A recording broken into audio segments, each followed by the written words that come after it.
මාස කිහිපයකට ඔයාගේ ප්‍රධාන ආදායම් මාර්ගය අහිමි වුණොත් එම කාලය තුළ ඔයාගේ ජීවන වියදම පවත්වා ගැනීම සඳහා සැලැස්මක් ඔයාට තියෙනවද?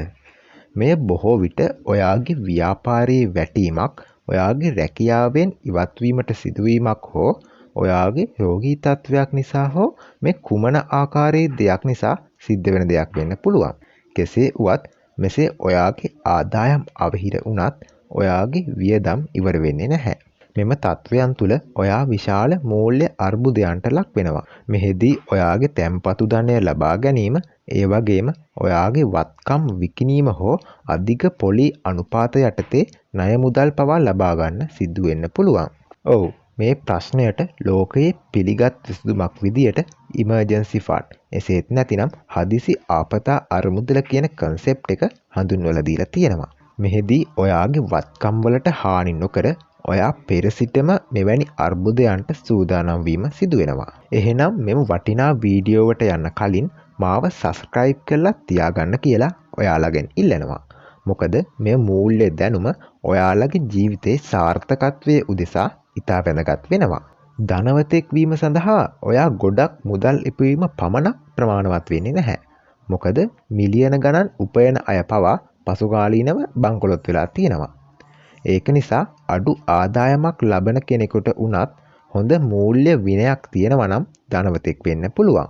ඒ සඳහා ඔයා මොන ආයෝජනයක් කරන්නත් කලින් කරන්න ඕන වැදගත් දෙයක් තමයි ඉමර්ජන්සි ෆන්ඩ් එකක් හදාගන්න එක. මොකද්ද මේ ඉමර්ජන්සි ෆන්ඩ් එකක් කියලා කියන්නේ? ඔව්, ඉමර්ජන්සි ෆන්ඩ් එකක් කියලා කියන්නේ ඔයාගේ හදිසි අවශ්‍යතාවයන් සඳහා වෙන් කරන ලද මුදල් තැන්පතුවකට. මෙය භාවිතයට ගන්නේ හදිසි අවශ්‍යතාවයන් වලදී පමණක් විය යුතුයි. උදාහරණ විදියට අපිට පෙන්වා දෙන්න පුළුවන් හදිසි රෝහල් ගතවීමක්, අවිනිශ්චිත ලෙස රැකියාව අහිමිවීම, හදිසි නිවසේ අලුත් වැඩියාවක්, ව්‍යාපාරයේ කඩාවැටීමක් ආදිය හඳුනා ගන්න පුළුවන්. මේ ලෝකයේ පිළිගත් ක්‍රමවේදයක් මෙන්ම බුදුදහම තුළද හදිසි ආපදා අවස්ථාවකදී ලබා ගැනීමට ධනය රැස් කර තබා ගැනීම පිළිබඳව සඳහන් වෙලා තියෙනවා. ඔයාලට හිතෙන්න පුළුවන් අපි කොහොමත් සල්ලි බැංකුවේ දාන නිසා මොකටද මෙහෙම හදිසි අවශ්‍යතා අරමුදලක් වෙනම පවත්වාගෙන යන්නේ කියලා. ඔව්, මේක ගොඩක් අය කරන වැරැද්දක්. අපි එකම තැනක සල්ලි ඔක්කොම රඳවාගෙන තිබීම තුළින් අනවශ්‍ය ලෙස මුදල් වියදම් වෙන්න පුළුවන්. මොකද අපගේ ප්‍රධාන බැංකු account එකට online access සහ credit card ආදී ලබාගෙන තියෙන නිසා අපිට නොදැනීම සල්ලි වියදම් වෙනවා. ඒක නිසා මෙම හදිසි අවශ්‍යතා අරමුදල වෙනම තබා ගැනීම ගොඩක් වැදගත් වෙනවා. ඔයාලට එන අනිත් ප්‍රශ්නය තමයි ඒ සඳහා කොතරම් මුදලක් අවශ්‍ය වෙනවද කියලා. ඔව්, මේ සඳහා ඔයාගේ සම්පූර්ණ මාසික වියදම මෙන් මාස 3ත් 6ත් අතර මුදලක් තැන්පත් කළ යුතු වෙනවා. උදාහරණයක් විදියට ඔයාගේ මාසික වියදම රුපියල් 50000ක් නම් රුපියල් 1,50,000ත් ලක්ෂ 3ත් අතර මුදලක් පවත්වාගෙන යා යුතු වෙනවා.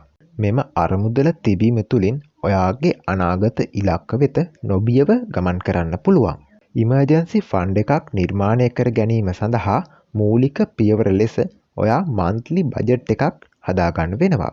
මේ සඳහා ඔයා ඔයාගේ මාසික වැටුප වියදම් වන ආකාරය පිළිබඳව අවබෝධයක් ලබා ගත යුතු වෙනවා. මෙහිදී ඔයාගේ ලොකු කුඩා සියලුම වියදම් සටහන් කරගෙන අයවැය වාර්තාවක් සකස් කර ගැනීම ඉතා වැදගත් වෙනවා. මේ සඳහා නිර්මාණය වී ඇති මොබයිල් ඇප් එකක් වුණත් ඔයාට භාවිතා කරන්න පුළුවන්. ඉමර්ජන්සි ෆන්ඩ් එකක් නිර්මාණය කර ගැනීම සඳහා වැදගත් පියවරක් ලෙස මූල්‍ය ඉලක්කයක් තබා ගැනීම වැදගත් වෙනවා. මේ තුලින් ඔයාට සාර්ථක ලෙස මෙය නිර්මාණය කරගන්න පුළුවන්.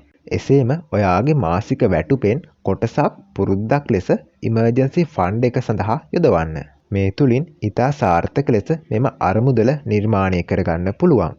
මේ සඳහා වෙනම සේවින් account එකක් නිර්මාණය කර ගැනීම වැදගත් වෙනවා. මෙසේ මුදල් ප්‍රමාණයක් එකතු වූ පසු අවශ්‍ය නම් කෙටිකාලීන ආයෝජන මාර්ග සඳහා මෙම මුදල් ලබා ගන්න පුළුවන්. බැංකුවේ මුදල් තැන්පත් කර තබා ගැනීම නිසා උද්දමනයේ බලපෑම තුළින් මුදලේ මූර්ත වටිනාකම අඩු වෙනවා. මේ ආකාරයට කෙටිකාලීන ආයෝජන සඳහා මුදල් ලබා ගැනීම නිසා හදිසි අවස්ථාවකදී නැවත එම මුදල් ලබා ගන්න පුළුවන්. එසේම ඔයා නොකළ යුතු දෙයක් ලෙස ක්‍රෙඩිට් කාඩ් එක හදිසි අවස්ථා සඳහා භාවිතා කිරීම හඳුන්වන්න පුළුවන්. මොකද මේ තුලින් ඔයා ගෙවිය යුතු ණය ප්‍රමාණය ඉහළ යනවා. එසේම ඔයාගේ අනාගතයේ ලැබීමට පවතින මුදල් ඔයාගේ වර්තමානයේ අවශ්‍යතා සඳහා යොදා ගැනීම තුලින් ඔයාට මූල්‍ය නිදහස අහිමි වෙන්න පුළුවන්. එසේම ඔයා නොකළ යුතු තවත් දෙයක් ලෙස හදිසි අවශ්‍යතා අරමුදල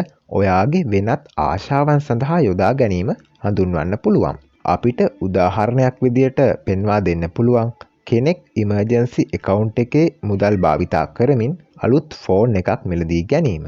මෙය නොකළ යුතු දෙයක් ලෙස හඳුන්වන්න පුළුවන්. අපි නැවතත් මතක් කරමු ඉමර්ජන්සි account එක නිර්මාණය කරගන්නේ කොහොමද කියලා. අපි මුලින්ම කතා කළේ ඔයාගේ මාසික ආදායම සහ වියදම පිළිබඳව නිසි අවබෝධයක් ලබා ගැනීම ගැනයි. මෙහිදී ඔයාට අයවැය වාර්තාවක් සකස් කර ගැනීම වැදගත් වෙනවා. ඔයා නිර්මාණය කිරීමට බලාපොරොත්තු වන ඉමර්ජන්සි ෆන්ඩ් එක පිළිබඳව නිශ්චිත ඉලක්කයක් තබා ගැනීමත් ඉතා වැදගත් වෙනවා. මෙය තීරණය කිරීම සඳහා ඔයාගේ මාසික වියදම ගණනය කළ යුතු වෙනවා. එසේම ඉතිරි කිරීම පිළිබඳව පුරුද්දක් තබා ගැනීම තුළින් ඔයාට ඉක්මනින්ම ඉමර්ජන්සි ෆන්ඩ් එකක් නිර්මාණය කරන්න පුළුවන්. අපි කතා කළ තවත් වැදගත් දෙයක් විදියට ඔයාගේ ක්‍රෙඩිට් කාඩ් එක හදිසි අවශ්‍යතාවයන් සඳහා භාවිතා නොකිරීමත් ඉමර්ජන්සි ෆන්ඩ් එකේ මුදල් ඔයාගේ වෙනත් ආශාවන් සඳහා භාවිතා නොකිරීමත් පෙන්වා දෙන්න පුළුවන්. ඔව්, මෙම වීඩියෝව තුළින් ඔයාගේ මූල්‍ය දැනුම තවත් වර්ධනය වුණා කියලා මම හිතනවා. එසේම මෙම YouTube නාලිකාව තුළින් ඔයාට වැදගත් දෙයක් ලැබෙනවා නම් මාව subscribe කරලා තියාගන්න කියලාත් ඉල්ලනවා. ඒ වගේම මේ වීඩියෝව හොඳයි නම් ලයික් කරන්න. ඒ වගේම වීඩියෝ පිළිබඳව ඔයාගේ අදහසත් කමෙන්ට් කරන්න. ඒ වගේම ඔයාගේ යාළුවන්ටත් බලන්න ෂෙයා කරන්න. එහෙනම් මේ වගේ තවත් වටිනා වීඩියෝකින් හමු වන තෙක් අදට ගිහින් එන්නම්. ඔයාලට ජය